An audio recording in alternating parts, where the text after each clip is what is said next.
ಬರ್ತದೆ ಇಲ್ಲಿ. ಏನಂತಂದ್ರೆ ಈ ಶ್ರೀಮಂತರ ಒಂದು ಕಾನ್ಸೆಪ್ಟ್.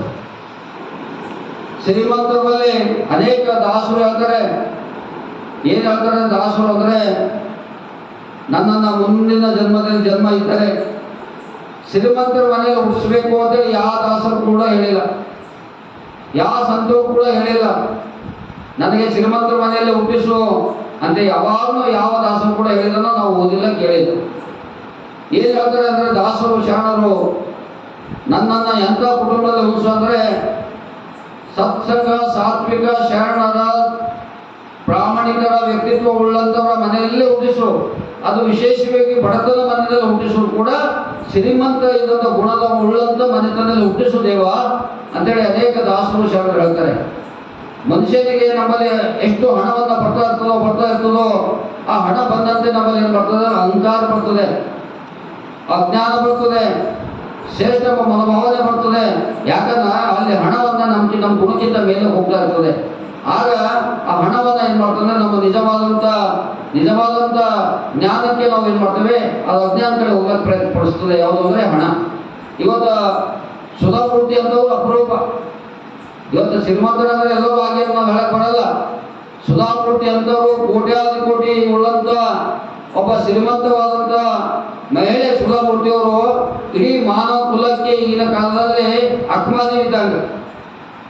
ಯಾಕಂದ್ರೆ ಒಬ್ಬ ಶ್ರೀಮಂತ ಅಪೂರ್ವವಾದಂತ ಕೋಟಿ ಉಳ್ಳಂತ ಒಬ್ಬ ಹೆಣ್ಮಗಳು ಸಾಮಾನ್ಯ ಮಹಿಳೆಗಿಂತ ಸರಳವಾಗಿ ಇರುವಂತ ನಮ್ಮ ಕಣ್ಮುಂದಿನ ಏನು ಆದರ್ಶವಾದಂತ ಮಹಿಳೆ ಸುಧಾಮೂರ್ತಿ ಅಂತ ಬಹಳ ಕಡಿಮೆ. ಆದ್ರೆ ಇವತ್ತು ಏನಾಗಿದೆ, ಹಣ ಬಂದಾಗ ನಮ್ಮಲ್ಲಿ ಏನಾಗ್ತದೆ, ಹೆಚ್ಚು ಅಜ್ಞಾನವನ್ನು ಬೆಳೀತಾ ಇರ್ತದೆ. ಹಾಗೆ ಇವತ್ತು ಕೃಷ್ಣನ ಒಂದು ಘಟನೆ ಕಾಲದಲ್ಲಿ ಕೂಡ ಕುಬೇರ ಅಂತ ಕರಿತೇವೆ. ಕುಬೇರ ಅಂದರೆ ದೇವಲೋಕದಲ್ಲೇ ಅತ್ಯಂತ ಶ್ರೀಮಂತವಾದಂಥ ದೇವ. ಆ ಕುಬೇರನ 2 ಮಕ್ಕಳು ಇರ್ತವೆ. ಆ ಮಕ್ಕಳು ಏನ್ ಮಾಡ್ತಾರೆ ಅಂದ್ರೆ ತನ್ನ ತಂದೆಯ ಆಸ್ತಿಯ ಮೇಲೆ ಅಹಂಕಾರದಿಂದ, ವಿಲಾಸ ಜೀವನದಿಂದ, ಅಜ್ಞಾನದಿಂದ ಬಾಳ್ತಾ ಇರ್ತವೆ. ಬಾಳಿ ಏನಾಗ್ತದೆ, ಒಂದು ನದಿಯ ಸರ್ವಾರದಲ್ಲಿ ಕುಬೇರನ ಮಕ್ಕಳು ಏನ್ ಮಾಡ್ತಾರೆ ಅಂದ್ರೆ ಕೆಟ್ಟ ವರ್ತನೆಯಿಂದ ಬಾಳ್ತಾ ಇರ್ತಾರೆ.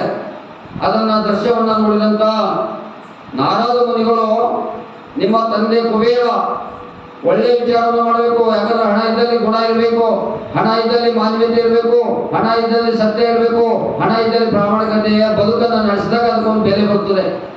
ಹಣದ ಬೆಲೆ ಯಾವಾಗ ಬರ್ತದೆ, ಒಂದು ಮಾನವೀಯ ಮೌಲ್ಯಗಳು ಇರಬೇಕು, ಸಾತ್ವಿಕ ಸದ್ಗುಣಗಳು ಇರಬೇಕು.